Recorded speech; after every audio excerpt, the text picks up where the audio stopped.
మీరు ఎప్పుడైనా బంగాళ కొబ్బరి కర్రీ ఎప్పుడైనా చూసారండి? చాలా అంటే చాలా బాగుంటుందన్నమాట. ఫస్ట్ బంగాళాదుంపలను అయితే ఇలాగ ఉడకబెట్టేసుకోండి. ఇలా లోపలికి నొక్కంగానే అవి వెళ్ళాయి అంటే బాగా ఉడికిపోయినట్టు అనమాట. దీన్ని వార్చేసి చన్నీళ్ళల్లో ఒకసారి వేసేసి తొక్కలు తీసేసుకోండి. ఉల్లిపాయలు అలాగే కొబ్బరి, దీనికి అయితే ఈ కొబ్బరి అయితే సరిపోతుంది. మీకు ఉల్లిపాయ ఇంకా ఎక్కువ కావాలంటే ఉల్లిపాయ కట్ చేసుకోండి. అలాగే వెల్లుల్లి, ఇవన్నీ కూడా మిక్సీ పెట్టుకోండి. అలాగే ధనియాలు అనేది కూడా వేసుకోండి. మరి ఎక్కువ అయితే అవసరం లేదు, దీనికి ధనియాలు సరిపోతాయి.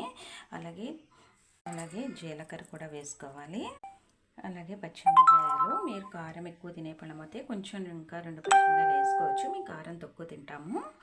దీంట్లోనే ఉప్పు వేసేసుకుని పసుపు వేసేసుకుని మిక్సీ పెట్టేసుకోండి. పసుపు వేసాం కదండి. అలాగే చిన్న చింతపండు అంటే చిన్న చింతపండు వేసుకోండి, ఎక్కువ వేయద్దు అసలు. ఇదైతే సరిపోతుంది. దీనికి చింతపండు అనేది ఇప్పుడు మిక్సీ పెట్టేసుకోండి. పెట్టుకుని అందులో పులిహోర తాలింపులాగా పెట్టేసుకోండి. అవి ఏగేలోగా పుల్ల తొక్కలు తీసేసుకుని వాటి మీద ఉప్పు వేసేసుకొని ఒకసారి కచ్చాపిచ్చగా స్మాష్ చేసుకోండి. ఇప్పుడు ఈ తాలింపు వేగిన దాంట్లోకి మన కచ్చాపిచ్చగా చేసుకున్న బంగాళాదుంపల్ని అందులో వేసేసుకోండి. మనం మిక్సీ పట్టుకున్న కొబ్బరి ఉల్లిపాయ పేస్ట్ ఉంది కదా అండి, ఇప్పుడు ఇందులోకి వేసేసుకోవాలి. ఇప్పుడు కొబ్బరి ఉల్లిపాయ పేస్ట్ అనేది వేసాం కదా, దీంట్లోకి కూరలోకి వేసాక ఒక్కసారి బాగా మగ్గనివ్వండి. ఫైనల్లీ కర్రీ అనేది రెడీ అయిపోయిందండి.